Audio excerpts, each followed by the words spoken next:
is powered by DART, Delaware's transit service. Moving forward.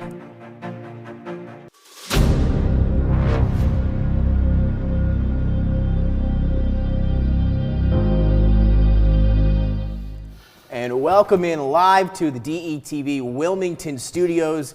It has been a long NFL season, but here we are. It's Super Bowl week as the Chiefs and the 49ers set to go at it in Super Bowl 58. So that's what we're going to be talking about here. Majority of the show tonight. We're going to touch on some of the NBA landscape that's going on now, as well as some of the NFL coaching news here in the last few weeks. Some big news over the weekend regarding Cliff Kingsbury that may affect the NFL draft as well going forward. So we'll talk about that. But the big news, of course, Super Bowl 58, and we're going to have to start with Matt today because Matt's 49ers are there. That's fact. Eagles and the Ravens, unfortunately, we'll touch on them here in a second. But the 49ers, it's been a long season for you guys, Matt. You had some adversity, 3-game losing streak in the middle of that year. Some Brock Purdy doubters out there for majority of the season. But here you guys are, number 1 seed in the NFC. You get that first round bye, and now after a win over the Detroit Lions, hard-earned, might I add, at home over there. I was sweating. But there you go. You're back to the Super Bowl, NFC champions. How's it feel? How are you feeling a week ahead of the big game this weekend? I mean, it feels good, but look, I'm not talking trash to anybody's team out there, but like this is San Fran, baby. We don't want to just show up at the big show. We want to win. So sounds like Kyle Shanahan after the game against Detroit. There you go. Like it's not just us getting there that matters to me. It matters that Brock Purdy joins that list of Joe Montana.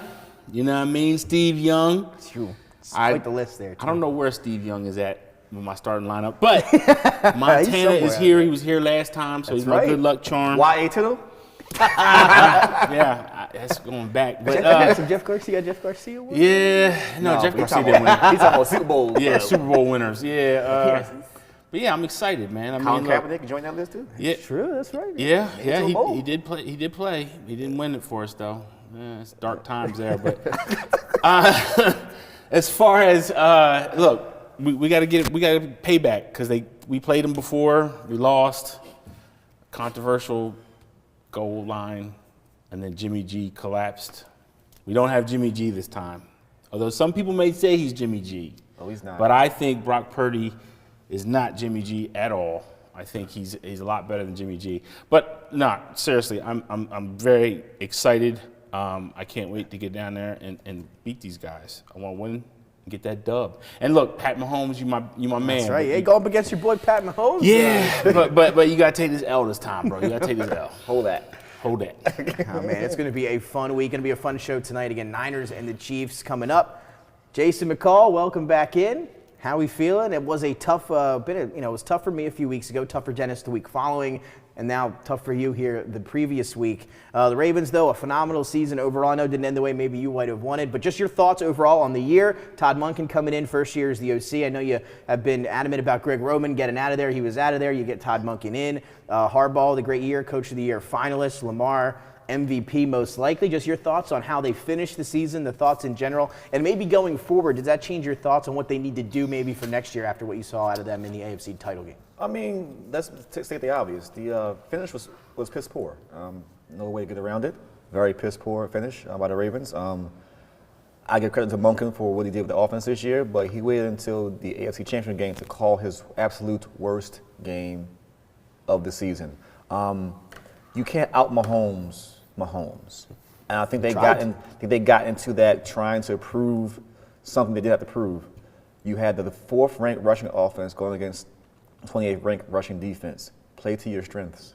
It didn't happen for the entire game. Had it happened for the entire game, different outcome.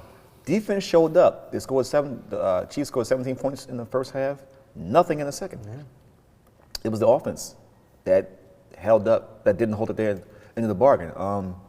Overall, a great season. All the Lamar haters have to eat crow still, even though he didn't in the AFC Championship game. He got them there. He actually played in the game. He wasn't hurt. He wanted to play another playoff game at home.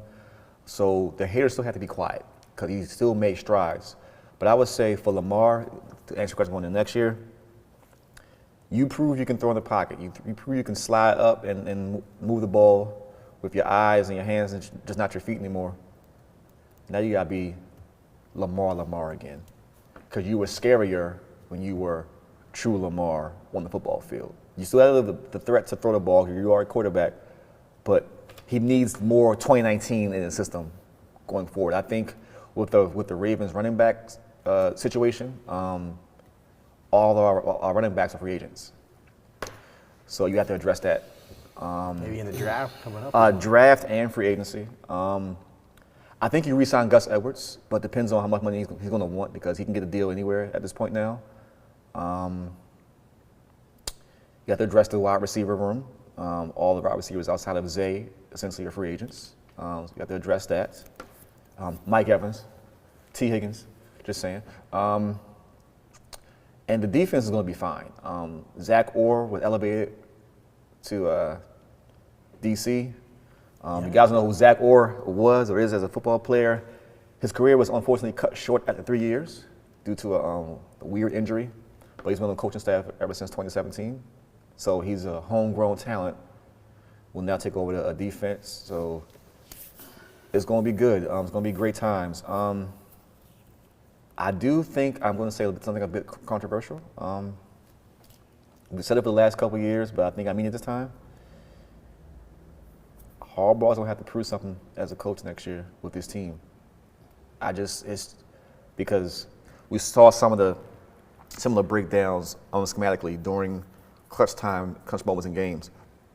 I love Harbaugh. He's a great motivator. He's a great coach. You got to go with a hump, though, again.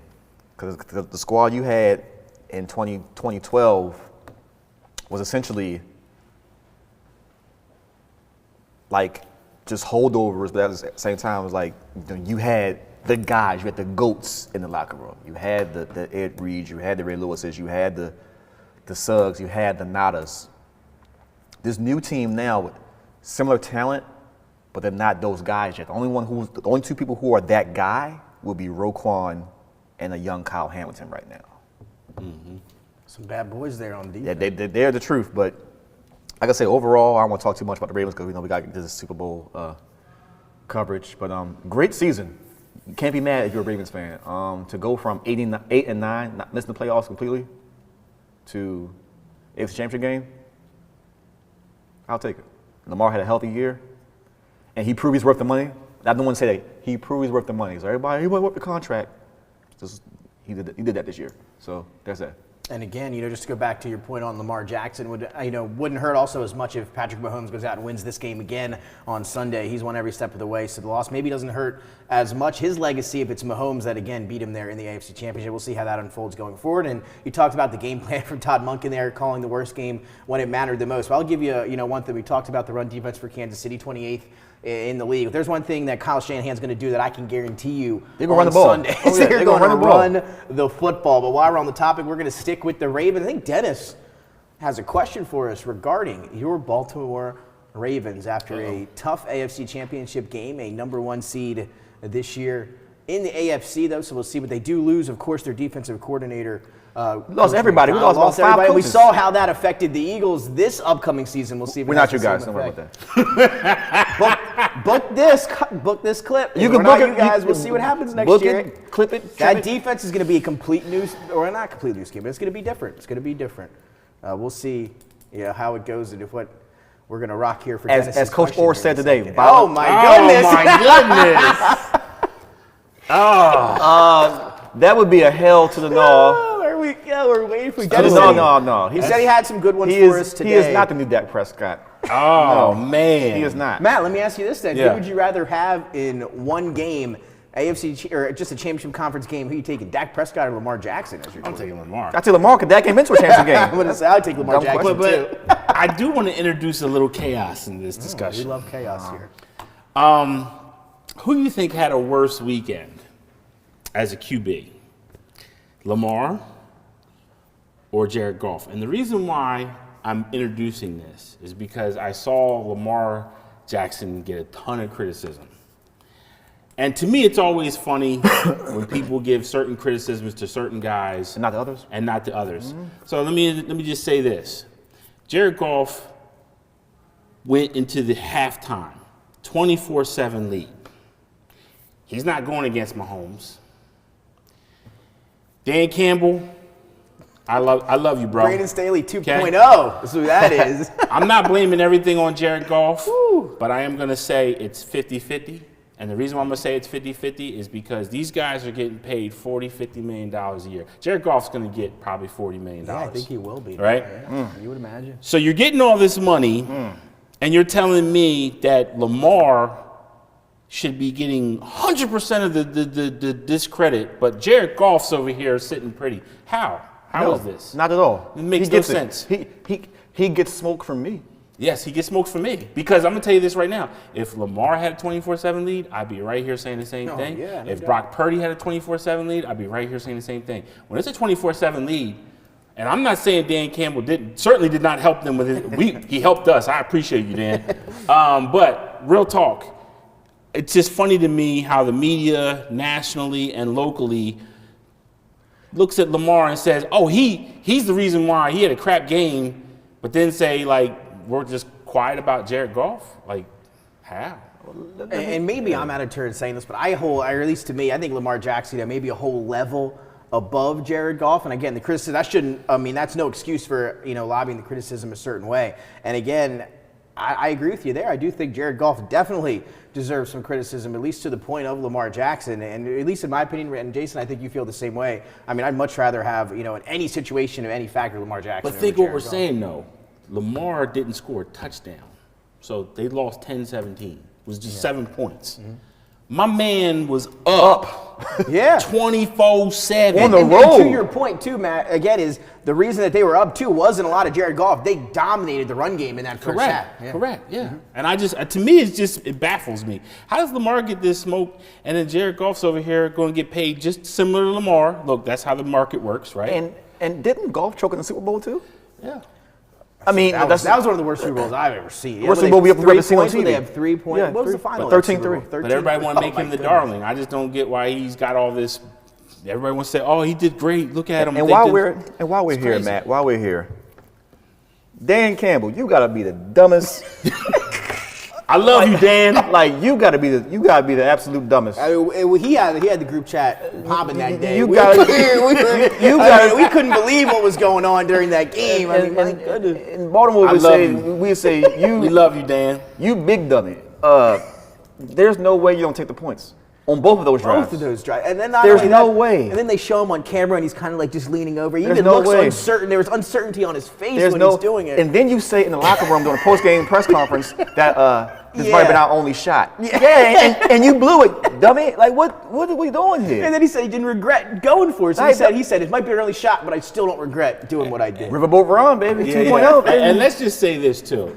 This is why sometimes coaches like him, they got to realize it's 2 different games. Regular season and playoffs. Postseason. Two different things, bro. Like you can't play the same way you do regular season, bro. You can't do that. You got us on the ropes.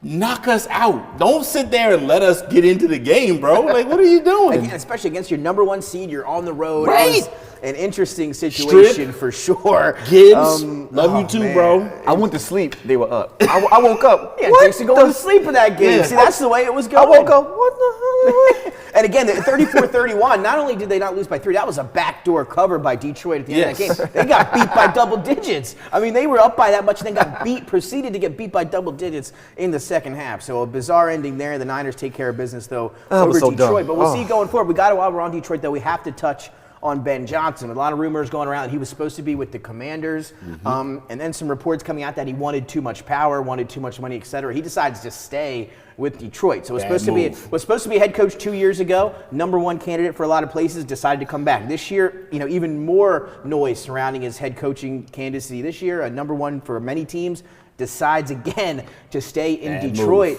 So maybe we'll see if he goes somewhere next year. But again, a lot of the rumors kind of acting, Jason, like it was kind of, he wanted too much. Maybe. Hey, Matt, you're going to laugh when I say this.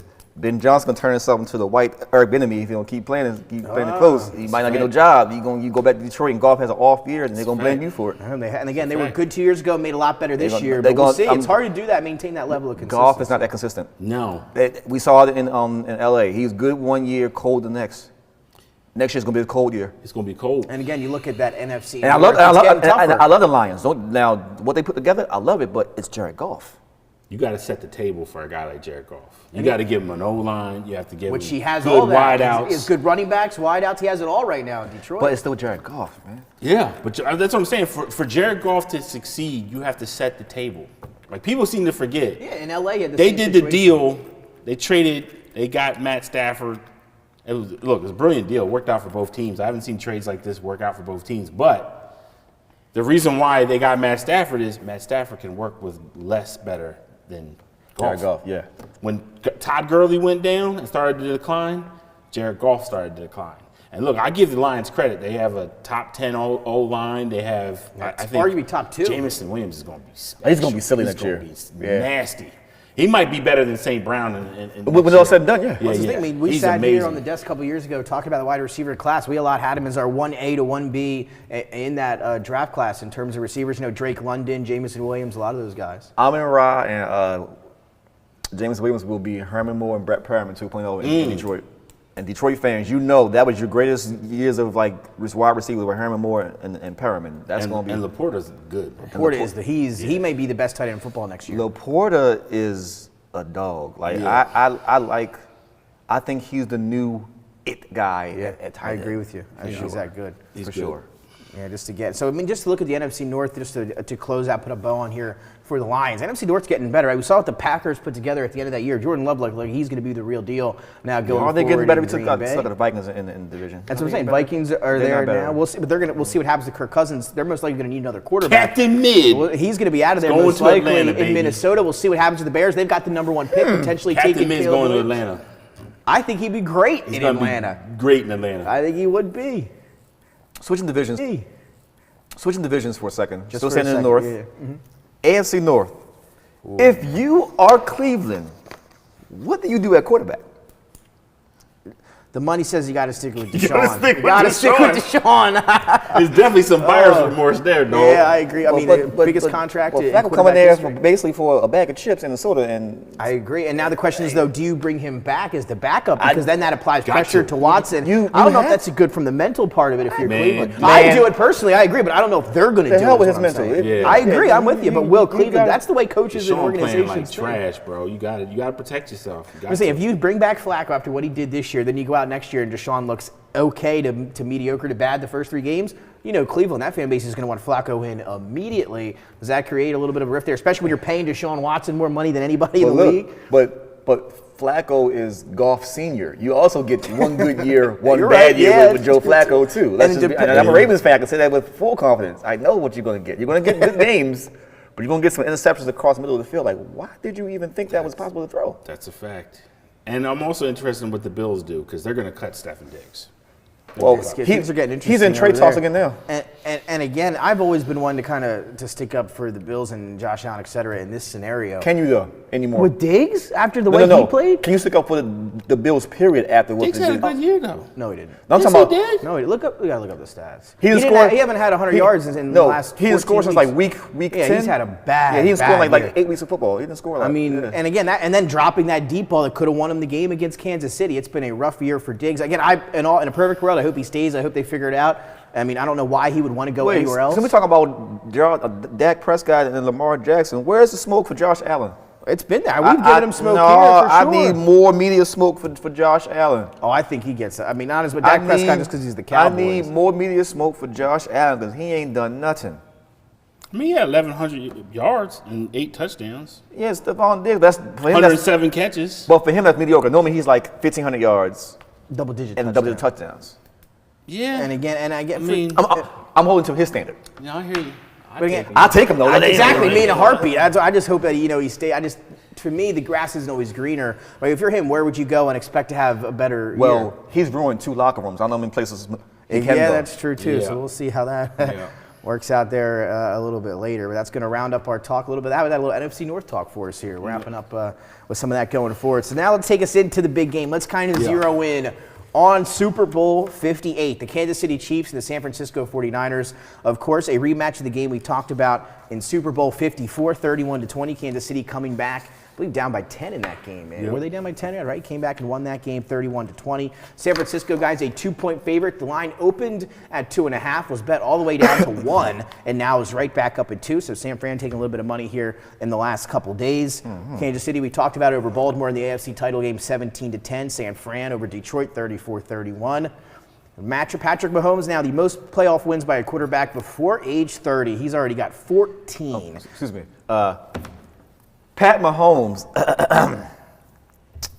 we gotta get that GOAT mask out right now. That's a fact. Fact.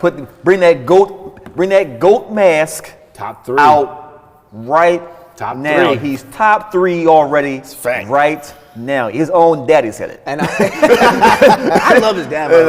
But he got arrested DUI. I know I was going to affect Pat Mahomes going into the game, but but Pat Mahomes, he has numbers identical to Brady first 6 years in the league.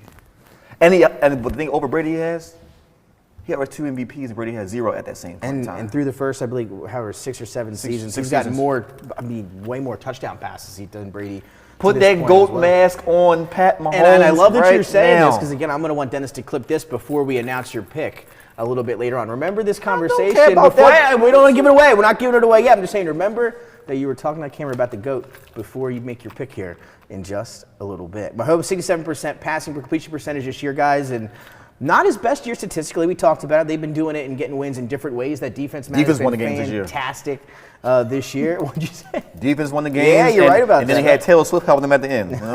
I need a little bit of magic in any way you can tape it. Mahomes, though, guys, 3-0 in his career against San Francisco. Just to focus on the Chiefs aspect of this so far, he's got over 107 rating, 4 touchdowns, 60% in the playoffs, 27 touchdowns to 14 picks in the regular season. So when you look at that, it's probably his worst passing season statistically in his career. I mean, if you look at Brock Purdy's numbers, Brock Purdy has thrown for more yards, 4,280, 31 touchdowns to Mahomes' 27 touchdowns, and less interceptions for Brock Purdy as well, as Mahomes has 14 and Purdy with only 11. So Purdy has him beat across the board. If you look at stats here in this quarterback matchup, what do you guys kind of pay attention to? What is your area to pay attention to here in the Super Bowl? What could be the deciding factor, Jason, here between the Niners and the Chiefs? It's simple.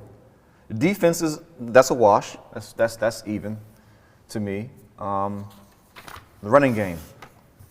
Because like you said, the Niners will do what the Ravens didn't do. They will run the ball. But also, you have to factor in the screen game of San Francisco. You can throw screens to CMC, you can throw screens to Debo. Then you have Debo also out the backfield running the ball. They're going to run the football. He needs to be healthy, Brock Purdy is at his best with the play-action pass. It sets up everything else for their offense. It sets up Kittle running open down the field, sets up Ayuk slant routes across the middle of the field, sets up everything for them. So the Niners will run the ball. That would be the difference in this game, for sure. And Matt, you look down at some of the statistics here. Kansas City defense has been phenomenal. I mean, we've talked about it. Second in points per game in the entire league, just 17. Second in yards per game allowed in the entire NFL. They've only allowed 24 points once this entire year. That was in the playoffs against the Bills a few weeks ago. The fourth fewest yards passing. I mean, the stats go on and on. They're 7-0 when allowing 110 rush yards or less. So that's kind of going to be the key, is that rush defense has been the worst part of this Kansas City defense. They're 28th in the league in yards per rush. So that's the one area you can focus on. Is that where you see this game going to on the ground for the Niners? One of the best run games in the NFL, going up against one of the worst rush defenses. Is that where this game is going to be won for your team? Oh, I think so. I mean, look, they've never faced a McCaffrey-Samuel duel that they're going to run into. I also will say this: the last 2 weeks, I have seen something from Brock Purdy that I didn't see in the previous. His last year, I certainly didn't see it in the first half of this year, but I did see it in the last 2 playoff games. You're starting to see Brock Purdy make adjustments at halftime now, and that's scary, because the Lions game was a prime example of that. When the first half, he was struggling with guys, he was struggling to get a rhythm, and then you saw in that game, he was like, oh, okay, I'm just going to run out the pocket. I'll just pick up some yards here. I'll just do this. I'll just do that. Like, you're seeing him make in-game adjustments, and that's something that he hasn't done previously. You're seeing Shanahan now say, look, I trust you. Do your thing.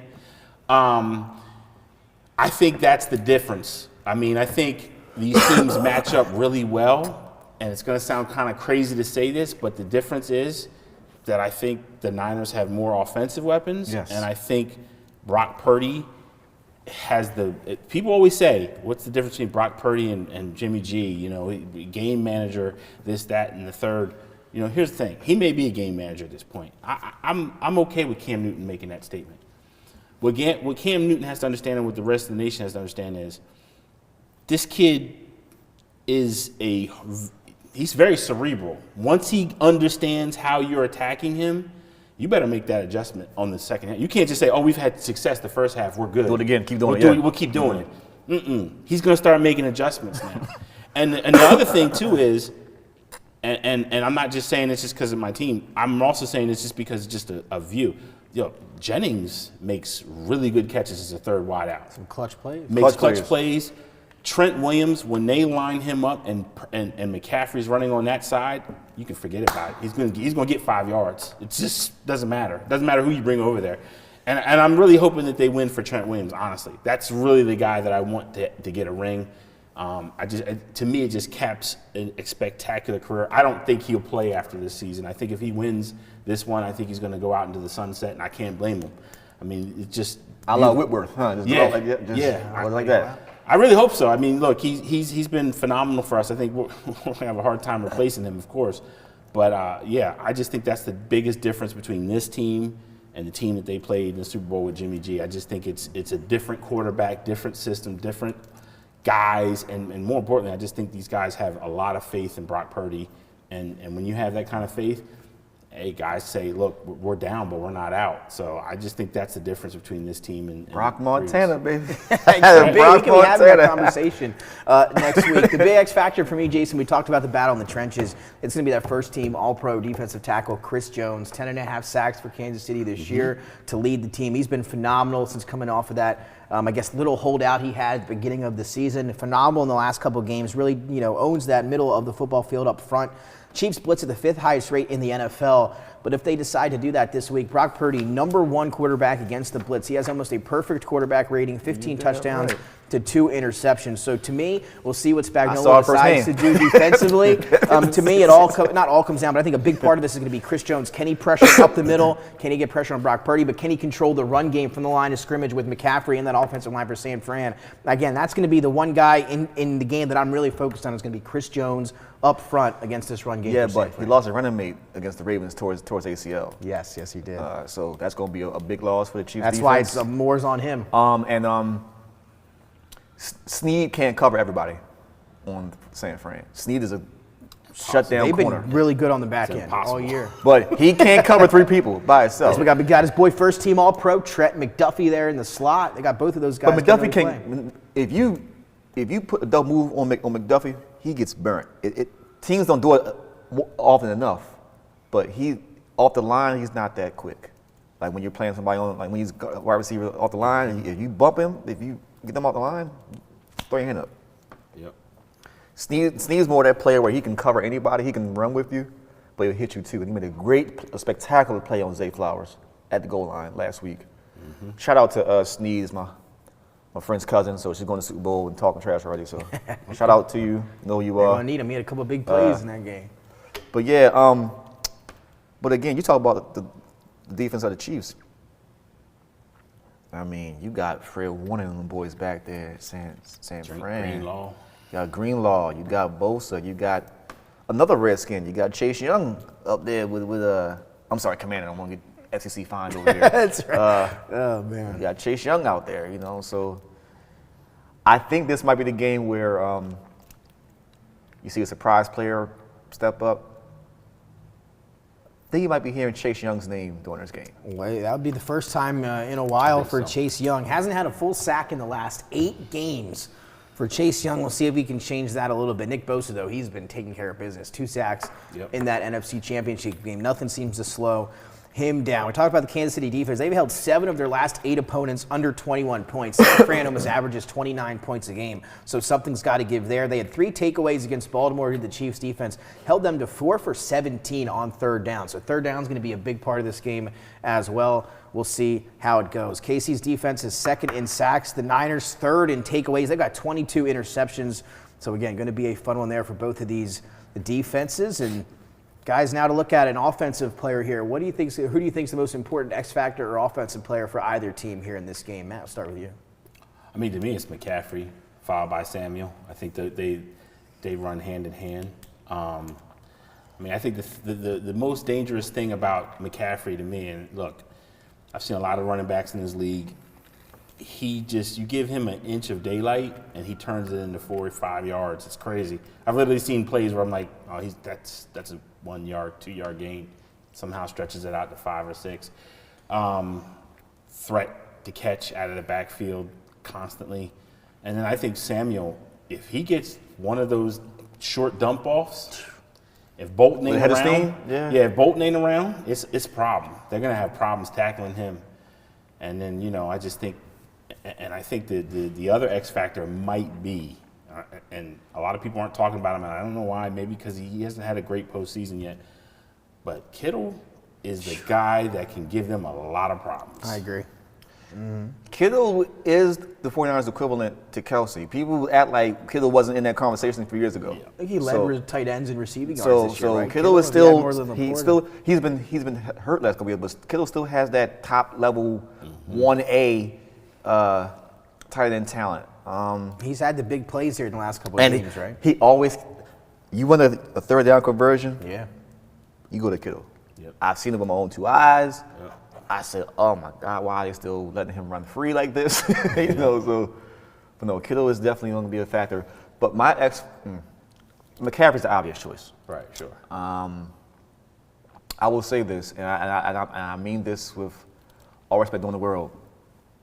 McCaffrey has some Barry-esque qualities to his running game. Yep. Like how he's in a crowd makes people miss. It's like you said, you think it's going to be a negative play, then it's like 5-6 yards. Like what's going on? Then his threat to catch out the backfield will make him even scarier. We're talking about 1,000 back. But the X factor on offense to me for San Fran, I'm saying his name all year long.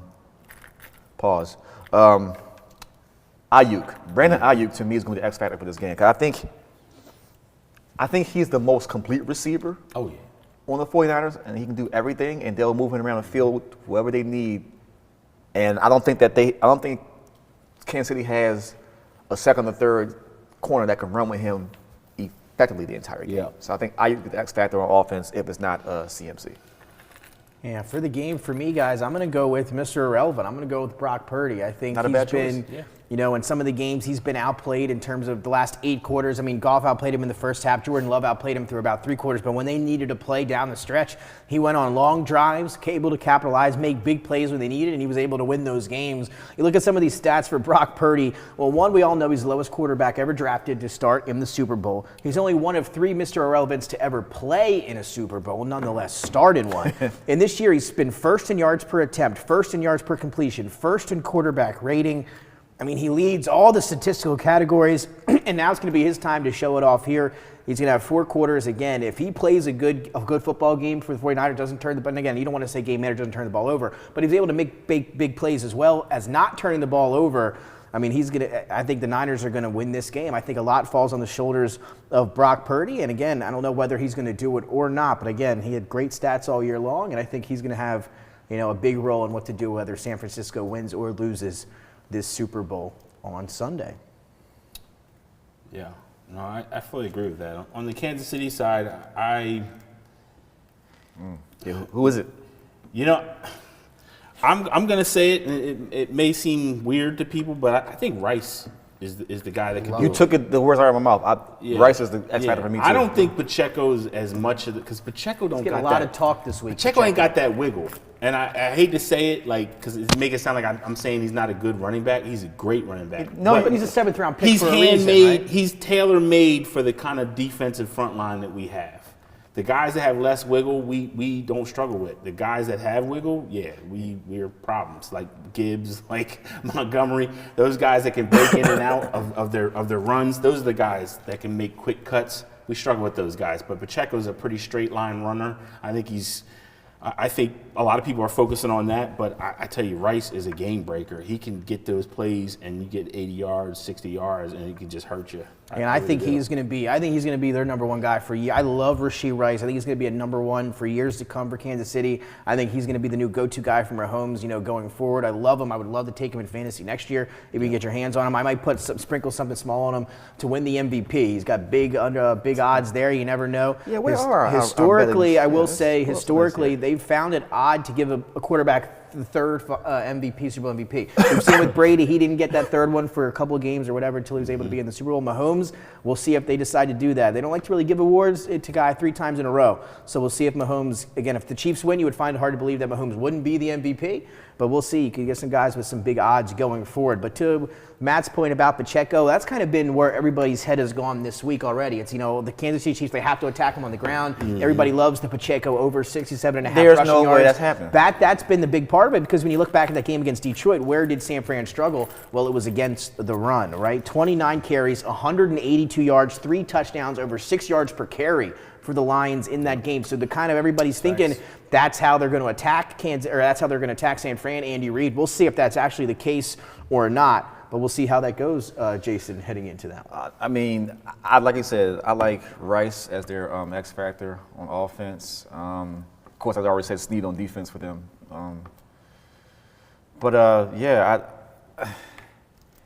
They've made it to the Super Bowl.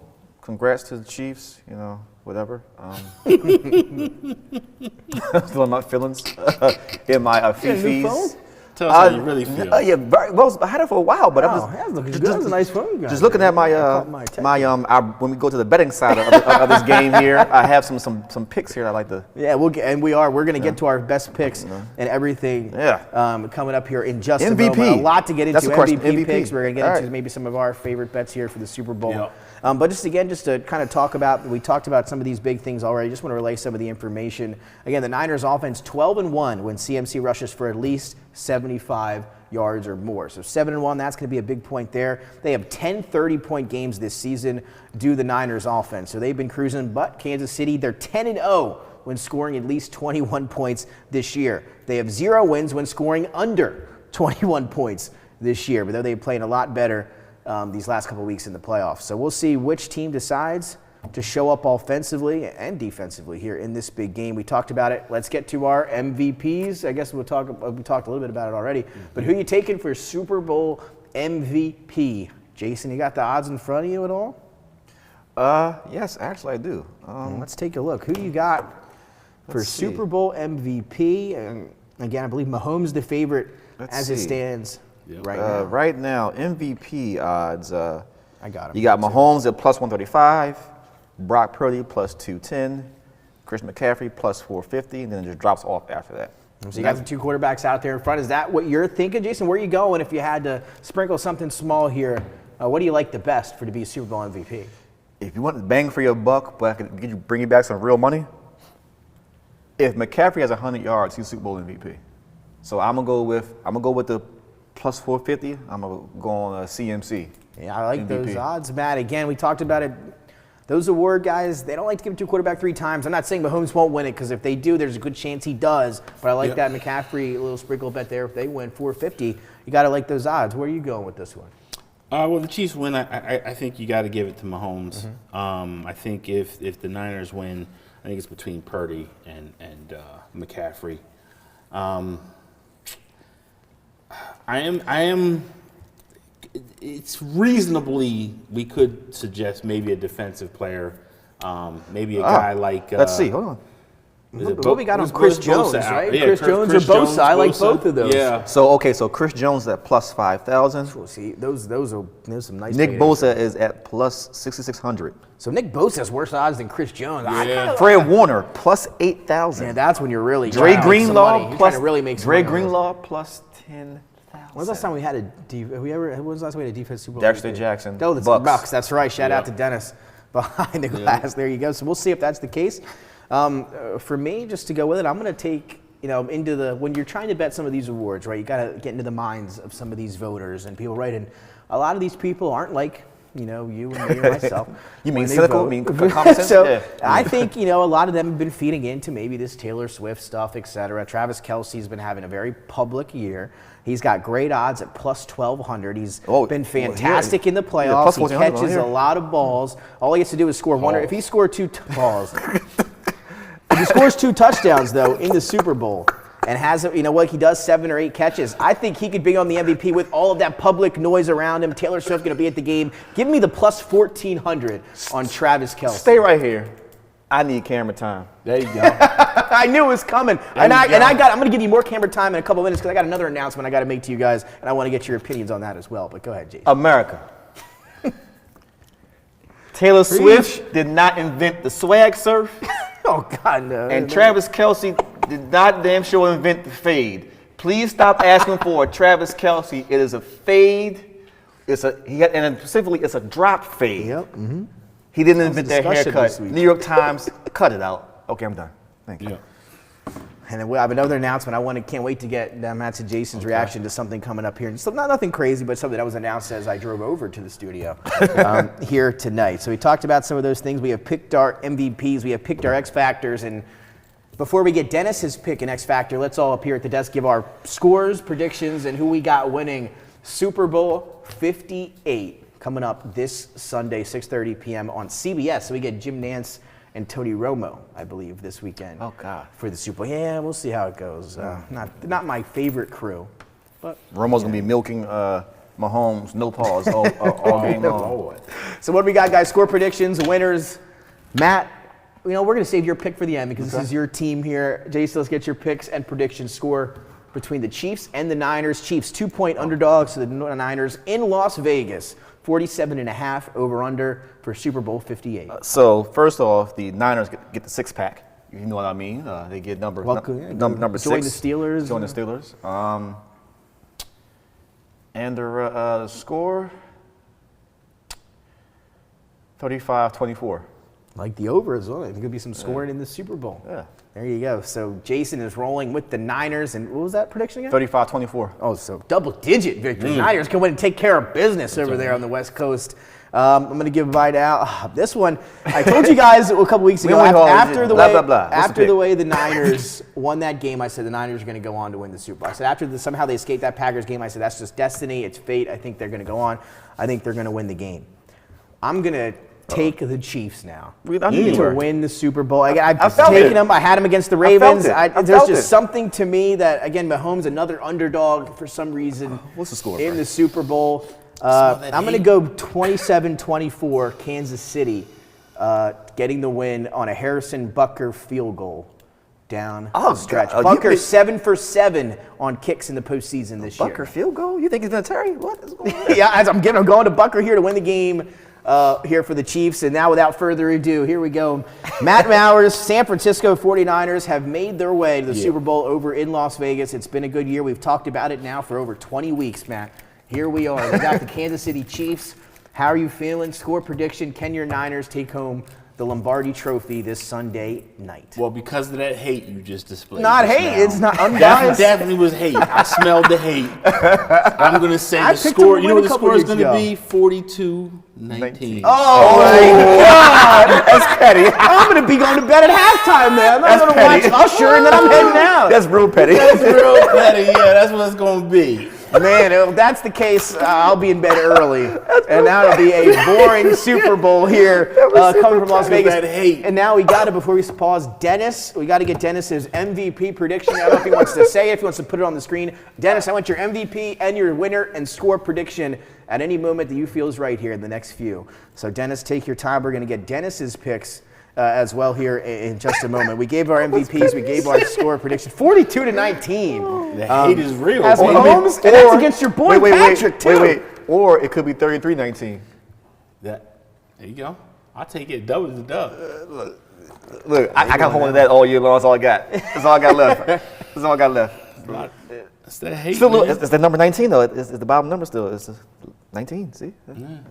I think this is going to be a great game, though. I think it will be fun. Not the Ravens-Niners that maybe had anticipated, or not sure what that line was going to be. But this is going to be a fun one. Mahomes, once again, an underdog. This time in the Super Bowl. The Niners, 2-point favorites. So we got two of us taking the Niners. I'm rolling with the Chiefs. And we'll see who Dennis decides to go with here at any moment in a minute. He's just going to flash it up for us. But we're going to, again, take a minute to round out the show today. We've only been on the air for a week. Still got some time. Usually we're running behind the eight ball here. We got a little bit of time, so we got some stuff to talk about. Yeah, we'll circle back. Thing you had to say?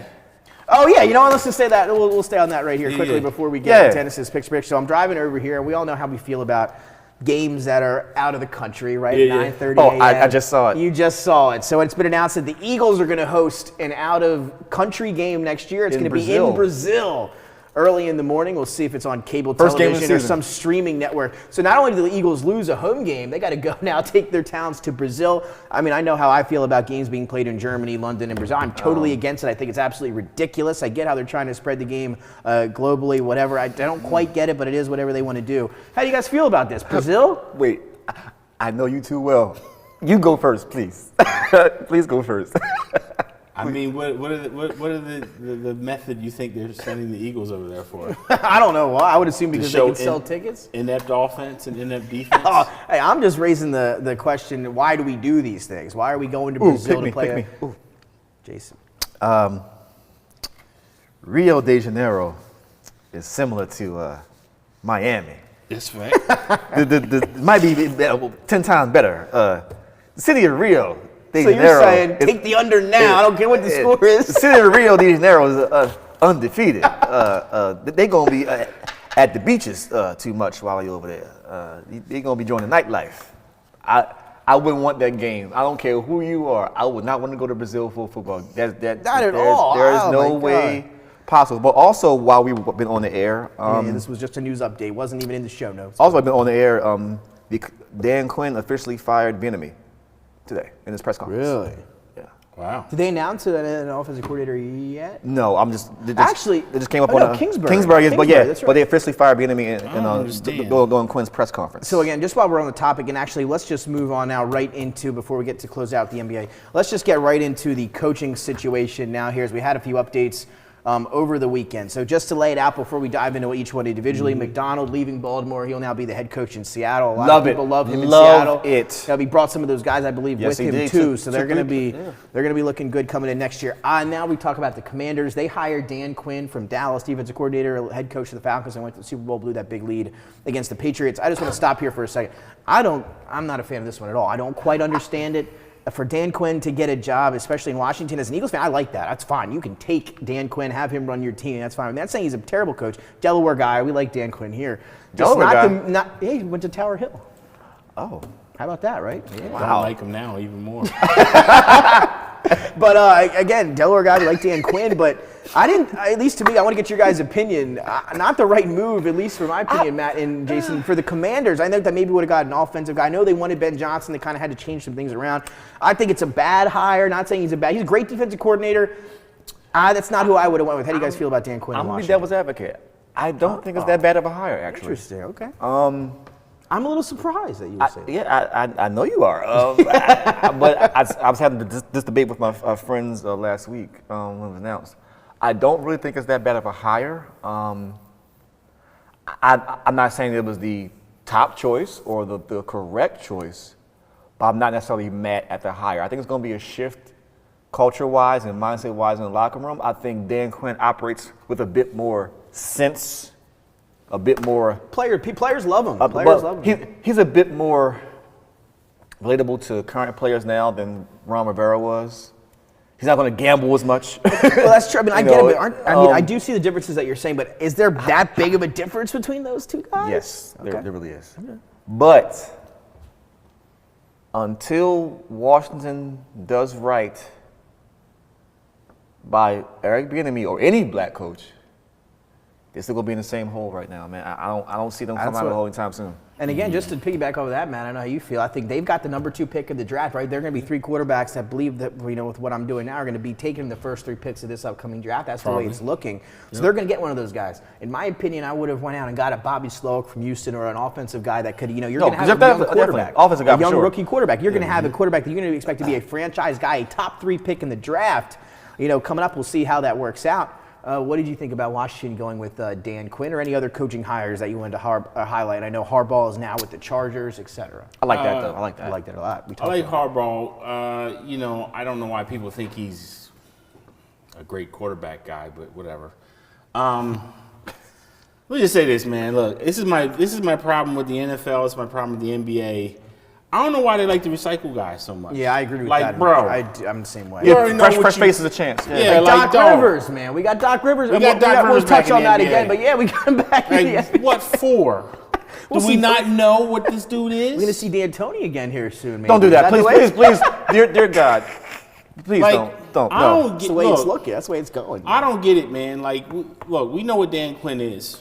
He's not going to surprise anybody. He's not going to rebirth himself. He's not going to remake himself. We know what he is. And I don't know why guys like Eric Bieniemy, who no one knows what he is yet, why they don't get chances. Why does Dan Quinn, like, how many chances do people have to see before Dan Quinn we just know, like, Bieniemy got 2 rings and can't get a job. You a mid Is coach, he bro. interviewed anywhere? You a mid coach. I don't get it, man. I hate that with the NBA. I hate that with the NFL. I just don't get why we recycle so much. And to Matt's point here, we talked about Dan Quinn. He's had one other head coaching job throughout his tenure, right? The Falcons. He took them to a Super Bowl. They were up 28-3 with 3 minutes to go in the third quarter. But let me give you a little insight onto who was in that staff with him in Atlanta. Nice. Mike McDaniel, Matt LaFleur, Sean McVay, Bobby Slowick, and Kyle Shanahan. That's his. I forgot one. Raheem Morris. Those are 6 premier coaches now in the NFL that were all part of his assistants in Atlanta. Who So again, were you also talk about on that his, 2013 Washington coaching squad. Yep. So again, you look at some of that success with Dan Quinn. You could say, oh, he went to the Super Bowl. Well, that's Matt Ryan won MVP that year. A lot of it had to do with those 5 offensive guys that I just named right there. So Shane again, Steichen. I mean, it just to me, I don't like Sorry, it. Philly. Yeah, that one still hurts. But again, can't wait to see what Anthony Richardson does in that offense next year if he can stay healthy in Indianapolis. He's going to stay healthy. Oh, God, I hope he does. AR-15.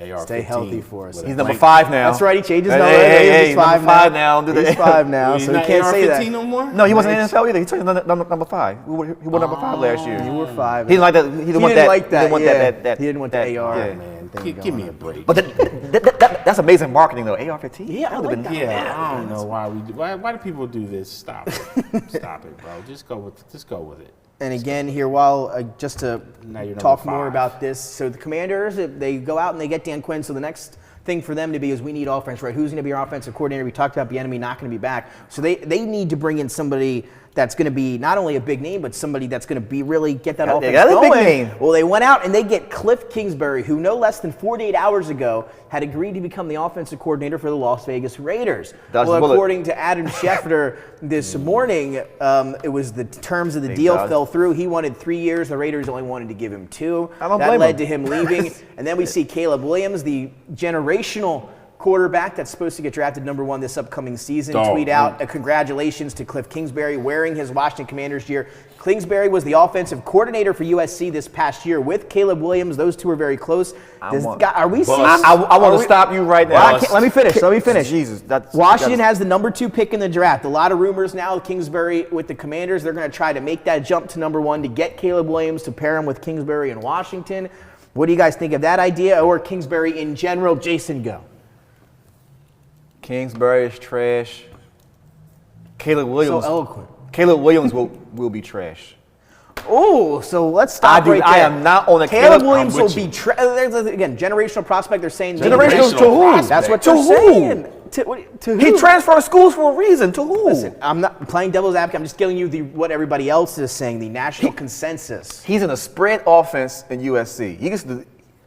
When he gets to play on the center in the NFL, it will not work. It will not work.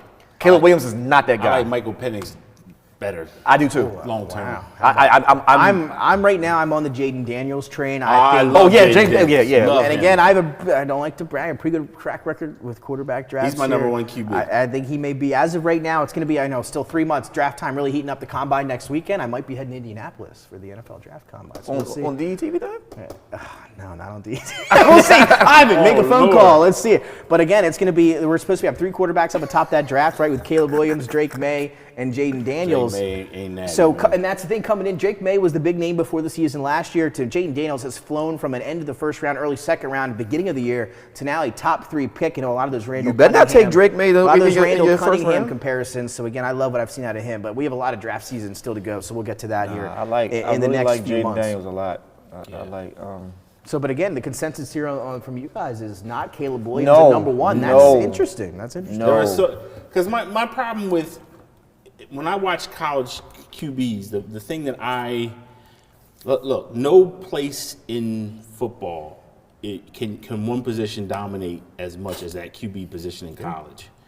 And I saw a team that was not dominant, that struggled. Look, I get the defense wasn't Better year great. last year for sure than he had this year. I just didn't like throws he made. I didn't like the reads he made. There's things about him I didn't think were that NFL caliber. I saw Michael Penix make throws. I said, oh, that's NFL caliber. That's a chance. But I'm just not a big fan of.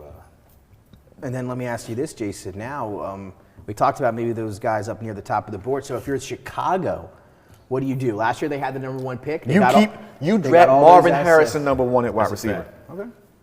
Yeah. But if that's the case, you can trade back to 3 or 4, pick I up a ton of assets, and then still get them. I think. I wouldn't trade it too far back. I wouldn't. I would trade to 4. I think those 3 trade it far quarterbacks. back. I would trade 3. I would go. I think Maybe even 2. I Honestly. think the Patriots at 3 take a quarterback. I think there's no way they don't take a quarterback. I don't think Marvin Harrison Jr. goes past 2 or 3. I think he goes 4. I don't think he goes past 2 or 3. I mean, yeah. On my big board, I'm going to have him number 1 or 2, no doubt. That's on the big board, absolutely. But in terms of the way the draft's going to unfold and mocking it, I think he's going to be 4. I think after the combine, you'll see him still as a top prospect going into the draft. I know I'm going to have him there for sure. I agree 100%. I think Jaden Daniels. Those quarterbacks are. And I think Jaden Daniels will have a great combine. Jaden Daniels have a great combine, pushing to the top of the list. Yeah, I agree with that. So again, we'll see Jaden Daniels, the reigning Heisman Trophy winner. Caleb Williams, the Heisman Trophy winner from last season. So again, we'll see what the Bears are going to do. A lot of rumors now kind of that they're going to trade Fields. And while we have that, we have a minute. Let's just quickly talk on that guy because I think there's a good chance they trade him. I'm telling you right now, I think he will not be in Chicago. And that's what I want to ask you guys. Pittsburgh Steelers have been brought up as a potential destination for Justin Fields. Football gods, don't do that to me. I know, I was going to say that's something you don't want to say. Don't but do I'm that. telling you, Atlanta has been circled around, Las Vegas Raiders, and the Pittsburgh Steelers are the 3 teams kind of that have been circled around as well. I like him in Vegas. So those 3 teams. So where would, if your guys, just from outside looking in, where do you want to see Justin Fields next year? Chicago could be an answer if you want to see him back with the Bears. I really want him to stay. I would love to see what he could do in Chicago with a better that talent around him. But I think the obvious choice for me outside Chicago would be Atlanta. Yeah, I think so too. And same thing as Matt alluded to earlier in the show. Kirk Cousins, a free agent, also been kind of linked to the Atlanta Falcons. Luke Getsy, his offensive coordinator, just stepped in and took the job that Cliff Kingsbury left open in Las Vegas. So now he goes to the Raiders. I think that's going to be I don't see them going back together. I don't think they got along great last year in Chicago, Getsy and Fields. So I don't see maybe the Raiders. I think Pittsburgh would be a fantastic fit for him. Yeah, but there with Arthur Smith. But does Jalen Warren become the full-time feature back over Najee Harris? I mean, now that Arthur Smith's there with the Derrick Henry and all that, so I think it's gonna be Najee Harris. I think it's gonna be 1-2 punch. I think it's gonna be both of those guys. Yeah. Najee gotta go, bro. I think he had a pretty good year coming down the stretch. Man, Jalen Warren is their true number 1, and he's there. great too. I mean, I agree. They're both really Najee good got backs. the slowest feet I ever seen for a running back. Man. That thing's slow, boy. But so, where do you want to see Justin Fields at next year? I mean, I'd love to see him stay in Chicago. I think that's the right destination. I think that's the right place for him. I mean, we saw this already play out with the Jets. Sometimes you get real smart and you say, oh, I don't like what Sam Darnold's doing. We're going to take Zach Wilson because he throws off platform a la Pat Mahomes, so we're going to take him second. That was the comparison. Okay? And what happened? You got a guy who you took second, and everybody in the league is like, nope. Why? I don't want him. They might as well have kept Sam Darnold. I think they would have done better with Sam Darnold. I don't know why. Should have kept Flacco. Should have kept Flacco, yeah. I mean, it's just, to me, the draft is 2 things that happen at QB. Either guys go too high. Daniel Jones, I think, is another guy who went way too high. Yeah, that was Zach Wilson. Yeah. Like, that's what happens. That was after his rookie deal. Yeah, that's what happens. And to me, look, keep what you got because what you got is the known factor. Caleb Williams, the pressure is going to be too much for a team to pass on to Caleb Williams with a top 2 pick. Somebody's going to take him because they don't want to answer the questions if they don't take him. He'll be the number 1 pick. I guarantee that. The question is who will be there to take him. That's where my question lies. It takes cojones for anybody to say, "No, I'm good. I'm going to take." What is the draft order right now? It's going to be to start. It's Chicago at 1, followed by Washington, and then the Patriots 3, or Patriots at 3. I think Arizona's back at 4. I'm gonna tell you I think Caleb Williams goes 3 to New England. I don't think you're going to fall. Unless they trade up, man. We'll see. I think go 3 New England. I think Marvin Harrison 1, Jaden Daniels 2, Caleb Williams 3. He has the order of talent, but I think the problem is that's a big board, right? Yeah, I think the problem is they're just too scared to pass on him. And we'll see how it unfolds here. Oh, it's and going by to the be a way, fun Trey draft Lance season. is another guy that 3 first-round picks. overthought. Yeah, that was a tough one there. That was a That was North Brock Dakota Purdy. State. Does he replace Dak at the Dak as another playoff? No, I can't. I don't think Playoff. so. Not if he throws for 35 touchdowns and over whatever. What do you do in the playoffs though? Nothing, like always. That's one team that will never scare me a little bit. Well, the Eagles gonna buy now, so I mean. Oh, see, we always got to go back to that. Yeah, we right? have to. Well, if we're going to do that, y'all like then Jalen Hurts with that what guy. has Lamar done in the playoffs? If you want to do that conversation, you want to have that conversation? AFC Championships, what he We done. can have that conversation. Let's go more. That's what I'm talking about. Let's have it. You give me a 2-time MVP, I'll take it. Whoa, we said playoffs though. Oh, that's cool. What Yeah, MVPs are great. What Jalen Hurts do MVPs this are year? great. Huh? Y'all defense carried out to the Super Bowl last year, not Jalen Hurts. Let's do this. I don't. We can go back and get the man's you can stats get them, from but last year. This year, he did defense great. I'll was give you the that reason for why. sure. Defense was great last year as well. Defense. But honestly, question: why we on football and stuff still? And Yeah, we got a little bit of time to move the NBA quickly. what do you do with AJ Brown? Trade him. I think he's fine. I think he's good. They're not going to trade him because they know Jalen Hurts ain't that guy. That's why they're not going to trade him. Oh my God. I'm gonna keep it real.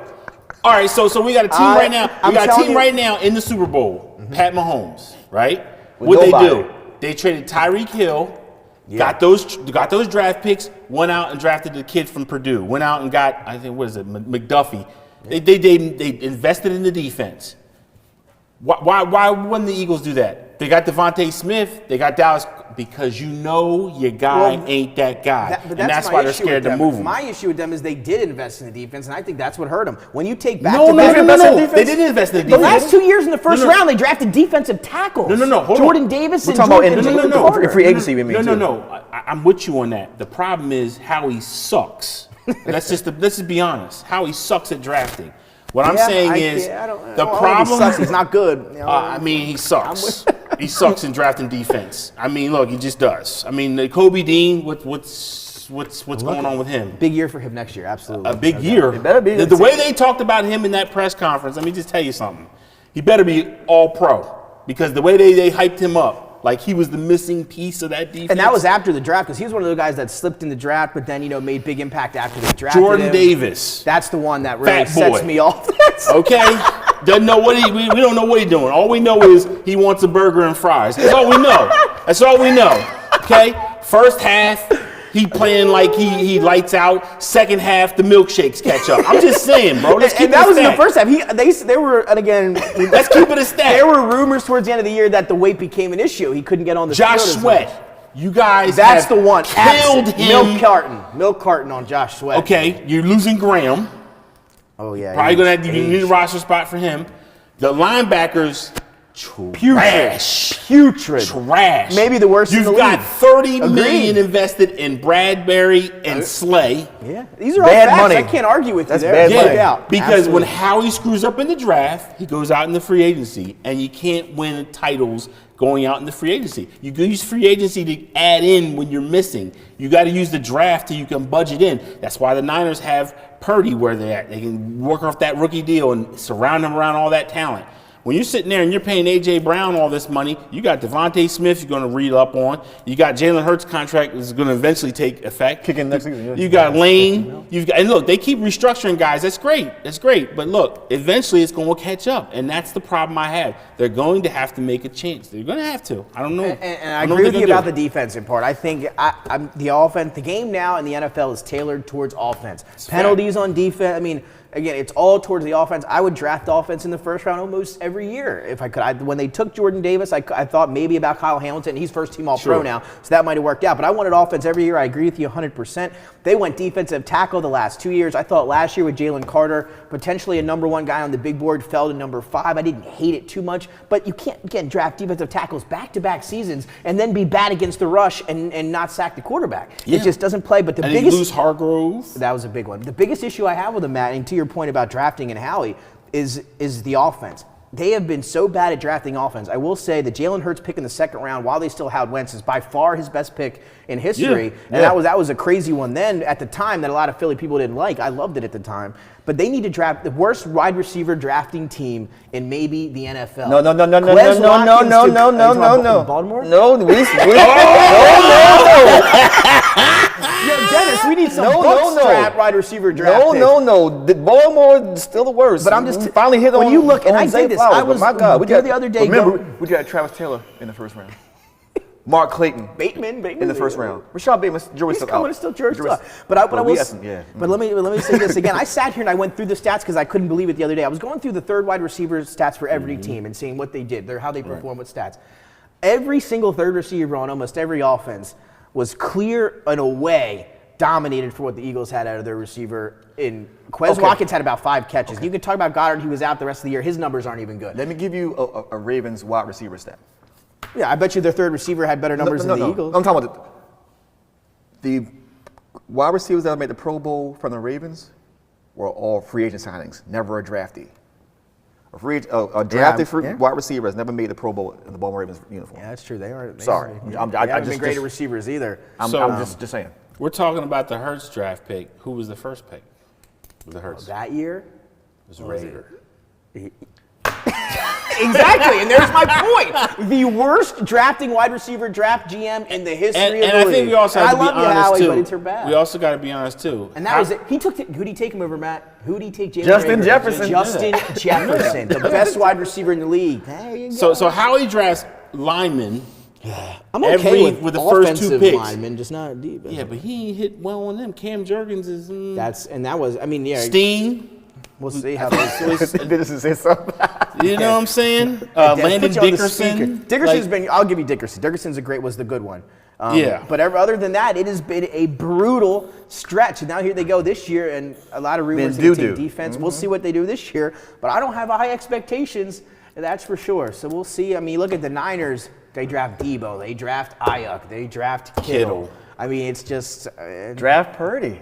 They draft Purdy. They draft Jimmy Ward. You got all these players they drafted in the recent history. So again, I mean, look at the Ravens. That year they drafted Lamar Jackson in the first round. Not a lot of people had Lamar Jackson 32nd pick. First round. Ozzie Newsome's final as GM pick, right? It was his final year there. I mean, teams can make some great picks. Jalen Hurts will go down as that, but every other pick in the first round, the Eagles have not struck gold. I'm gonna say this.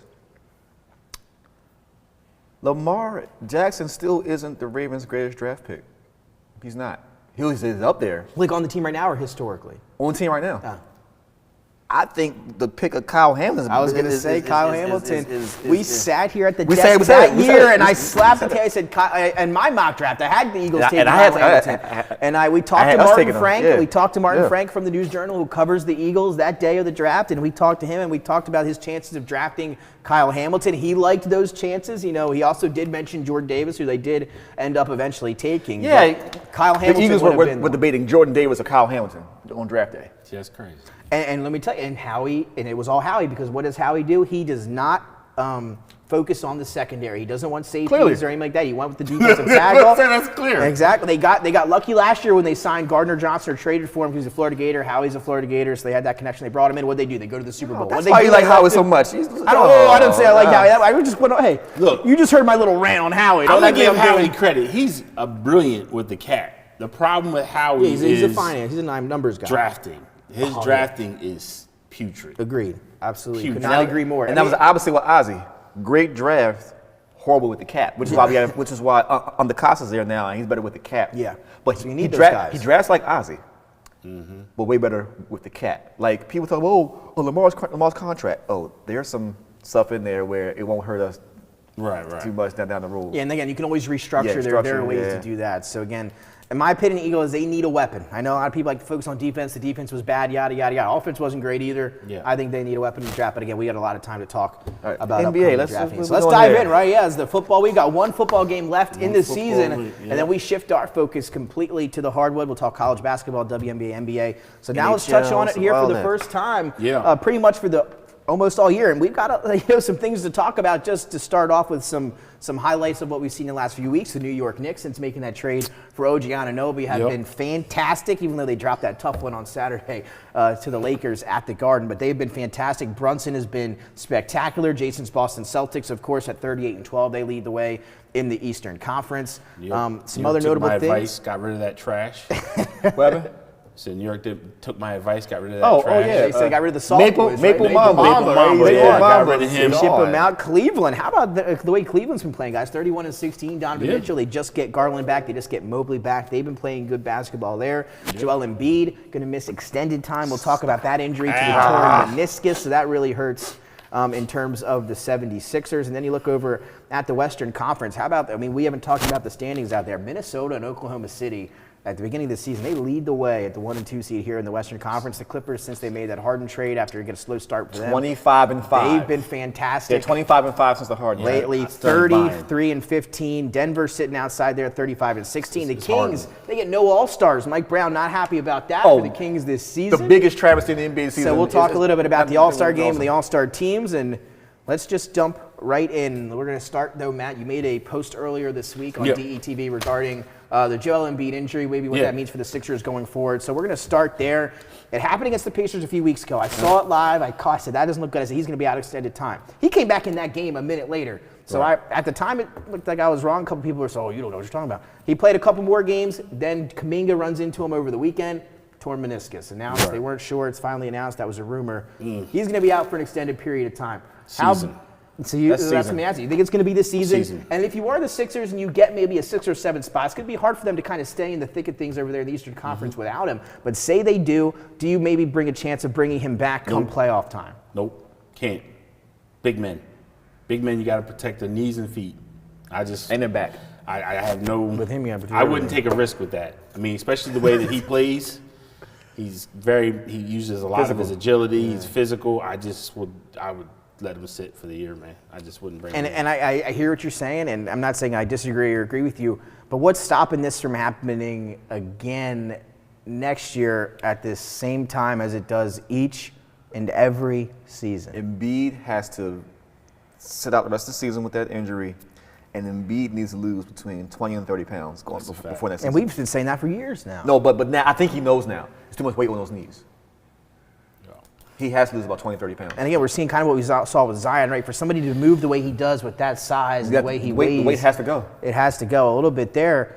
I might bring him back, though. I know it sounds a little bit crazy. I just don't think anything that happens to him this year would I just think you have the same chance of him getting hurt regardless, whether you bring him back this year or next year. That's just how I feel about it. I can see your point with that, but it's like, but then you're risking career versus a season.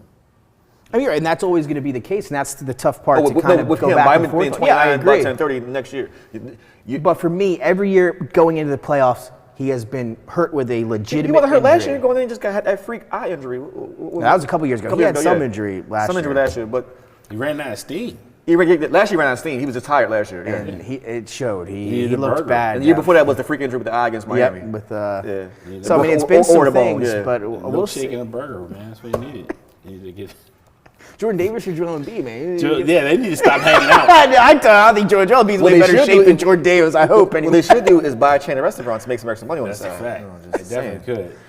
And again, we talked about the new rule at the MVP this year. You can only miss a certain amount of games. 17 games. Embiid kind of took a lot of heat over the Christmas break for staying at home. They said it wasn't a real injury. He was kind of just hanging out with his family and taking some time off, and now dealing with a real injury. So we'll see how that goes for the Sixers going forward. It was a great season with Nick Nurse and Embiid, and Maxi's been fantastic this year. He's an all-star, first-time all-star.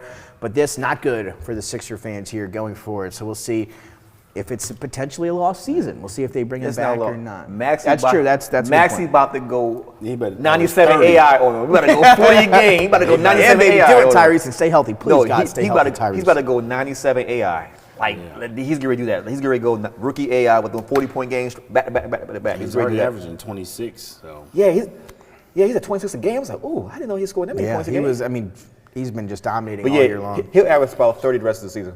yeah, he's gonna pull it out. Yeah, for sure. I mean, he put a 51 against Utah. So I mean, And that was one of the most efficient 50-point games I've ever it seen. was very efficient. Well, now we talk about the Sixers. Let's talk about a former Philadelphia 76er, Doc Rivers. Oh, you're talking Gets about the Ben Simmons coaching comeback. job. No, we're not even gonna waste our time with him on this show. But Doc Rivers, though, guys, gets the Doc Rivers somehow is back in the NBA. We talked about it. He was fired from the Sixers last year, and we thought he takes a broadcasting job with ESPN. We're not going to see him for a year or two, right? We are wrong. Adrian Griffin goes, I forget the record, Matt, Jason. I want to say 31-13. Yeah. Before getting fired. 30-13. The best record before getting fired for a head coach. He would have been named the All-Star head coach for All-Star Weekend.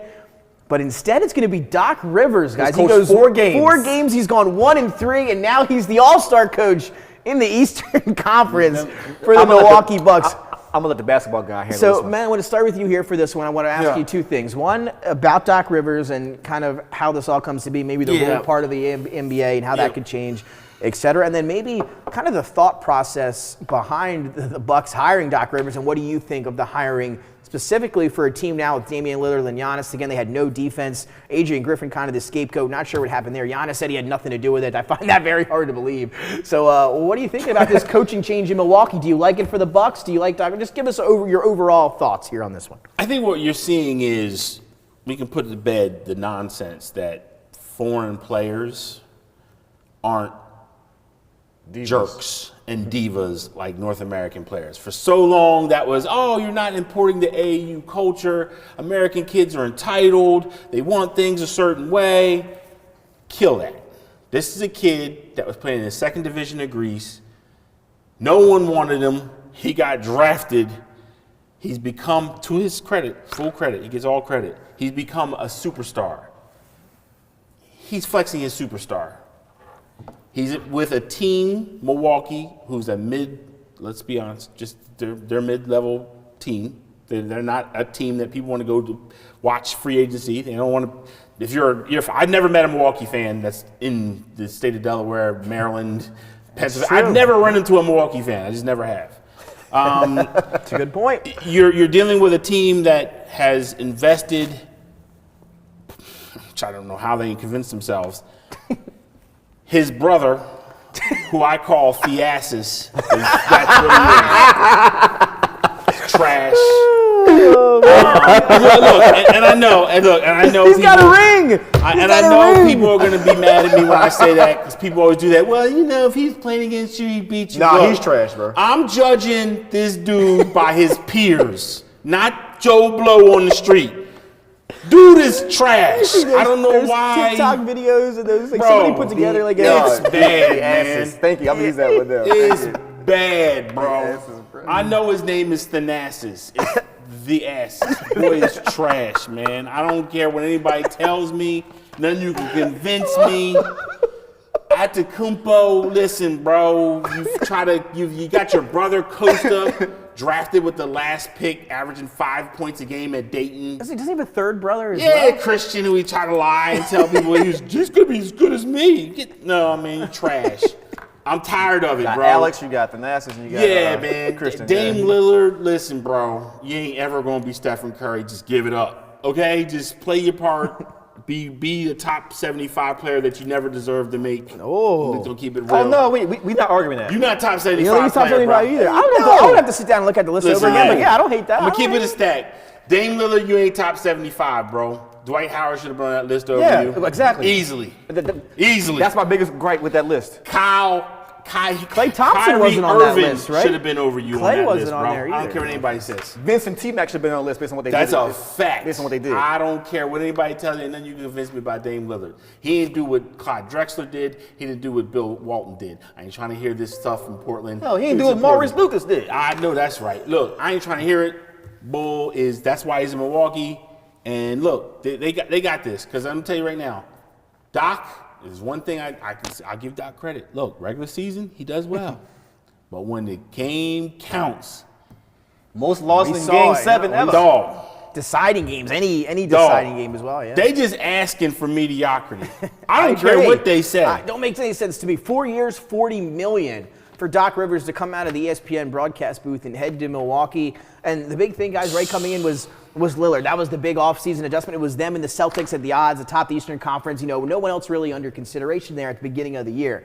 Listening to an interview with Damian Lillard over the weekend about his time in Milwaukee to me it was a weird interview. It didn't seem like he really liked being there. It was kind of like, I thought it would be easier. I thought it would be an easier transition. It kind of seemed like something's off with them in Milwaukee. The record's good. Eastern Conference, that's why. I agree, and the record looks good overall. The defense, one of the worst in the league. What do you think?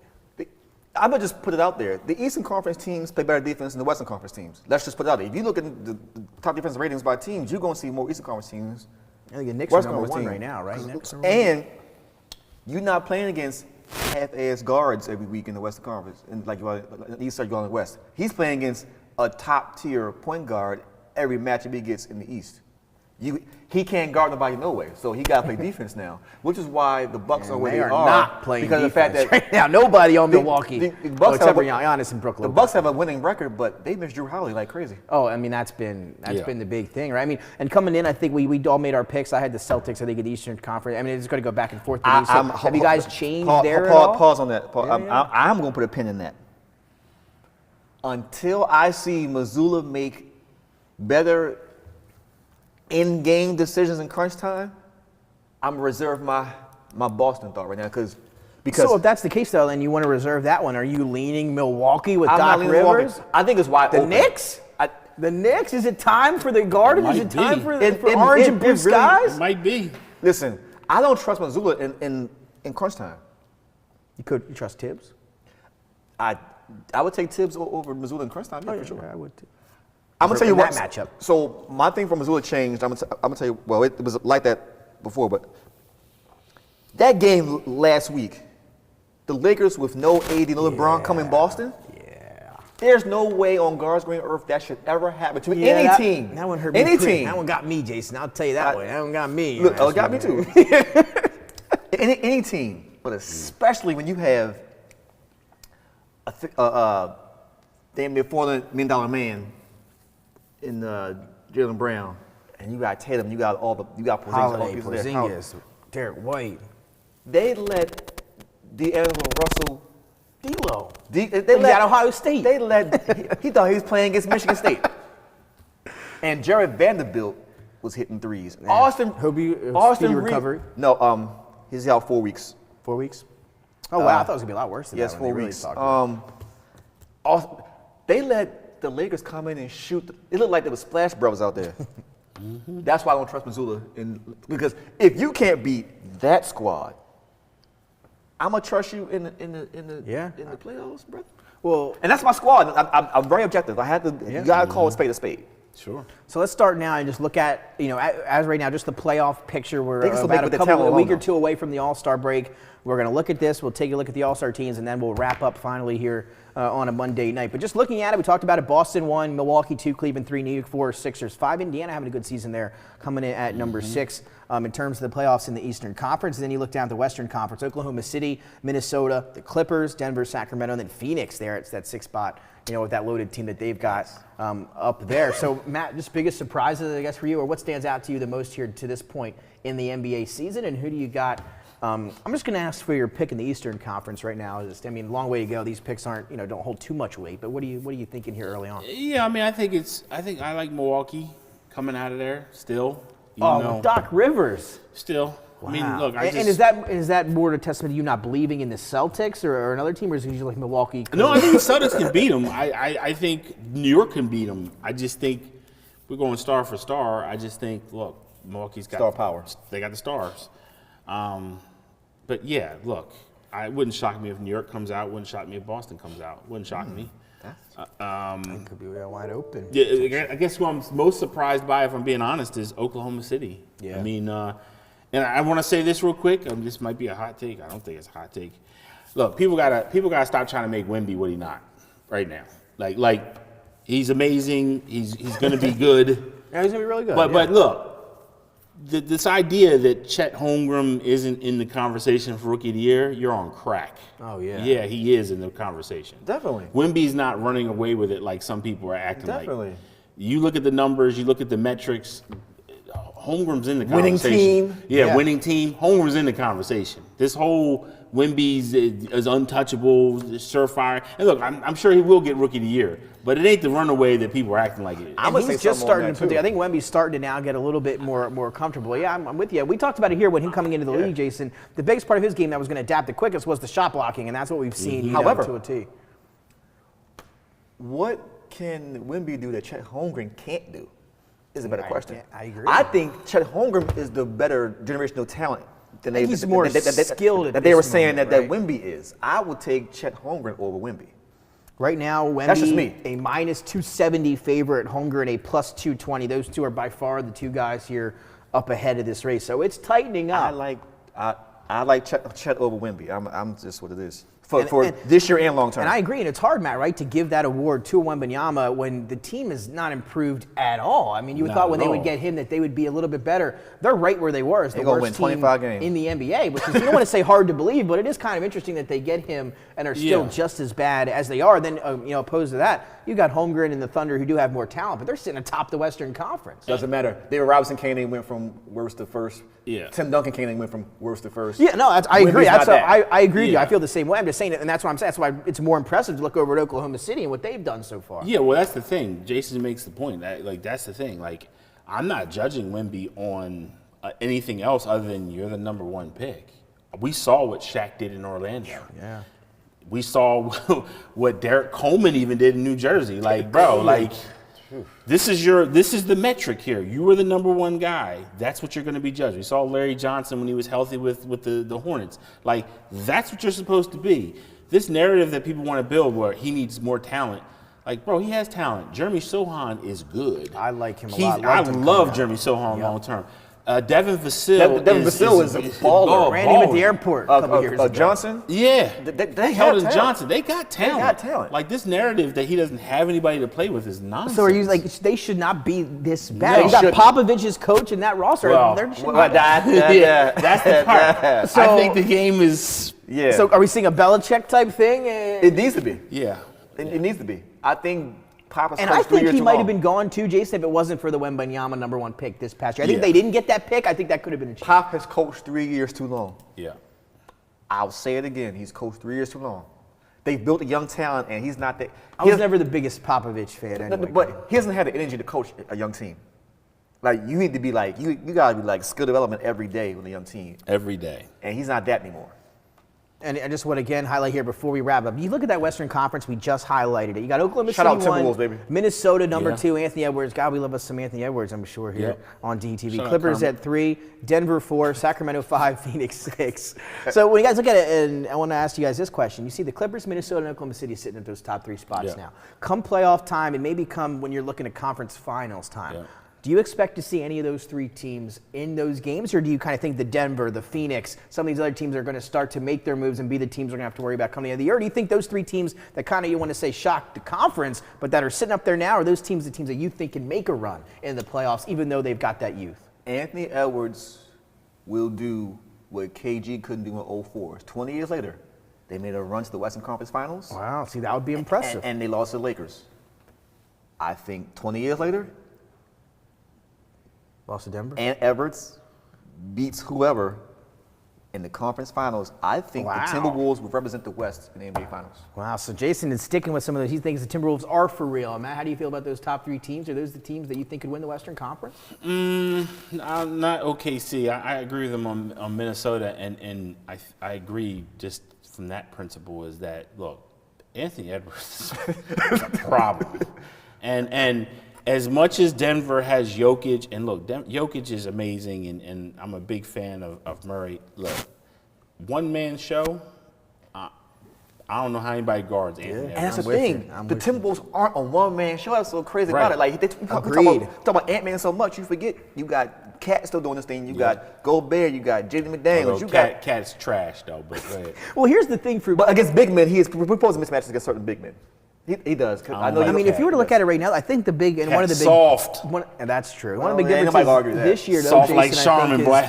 I think we're seeing Gobert a lot more comfortable now, right, this year than he was like last Gobert year. either. I don't like him Trash. either, but you can't argue with what he's done defensively for that team. I think the Timberwolves are the #1 defensive team in the league right now. I think if Give me in Nas terms Reed.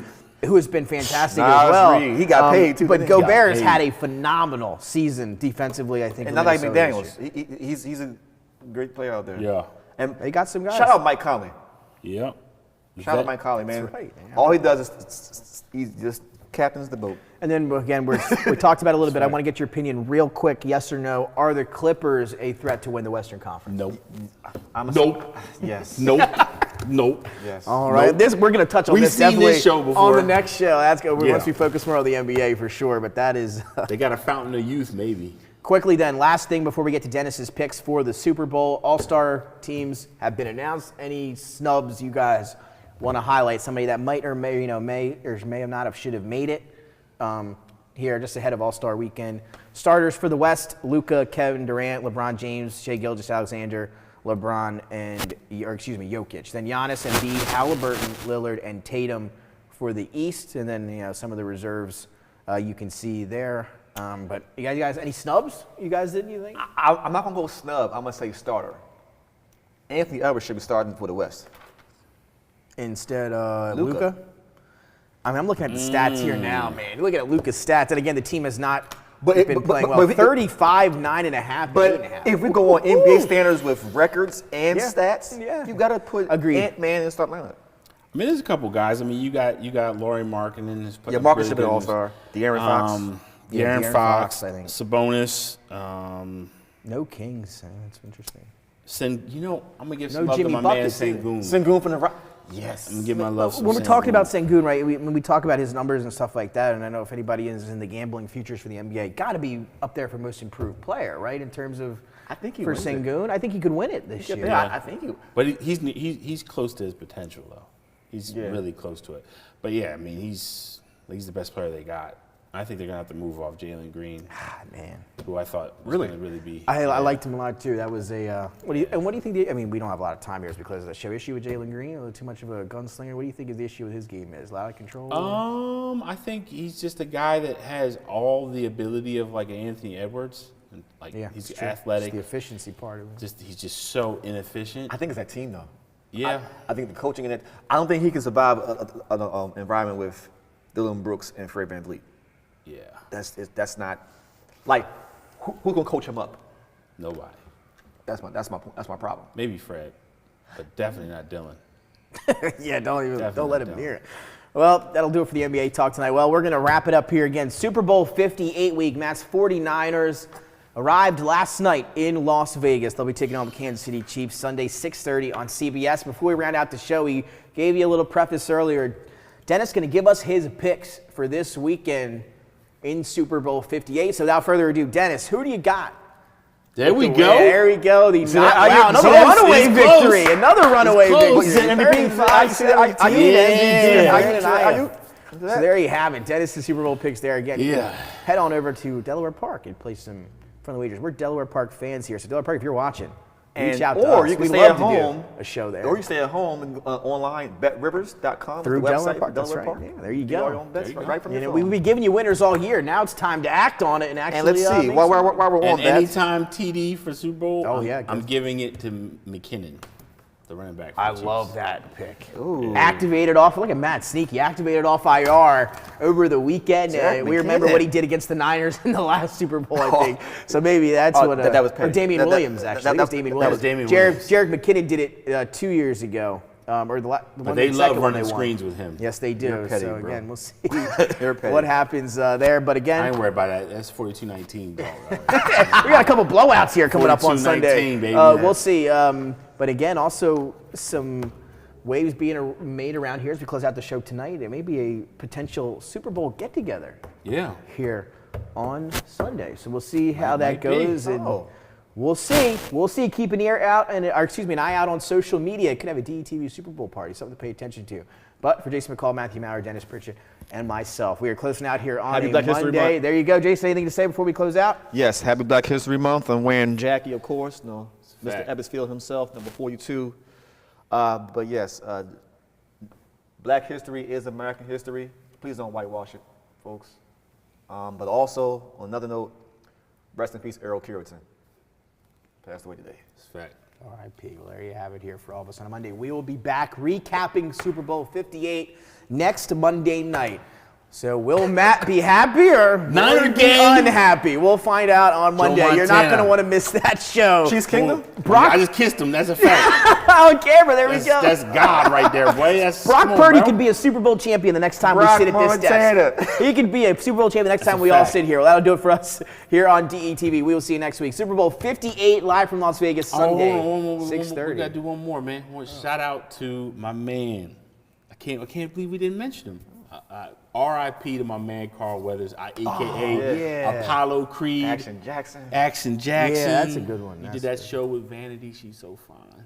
But anyways, shout out. No, seriously though. As a young man, he was our action hero, man. Yeah, he was an action hero, and he was essentially like Muhammad Ali for us, the fictional version. But yeah, he was amazing. He was amazing, though. So for sure. Carl Weathers, rest in peace, man. Rest in peace, Carl Weathers. And again, everyone, have a great start to the month of February. Super Bowl 58 coming up. You'll see us here recapping Monday night here on DETV. We'll see you then. Bang, bang!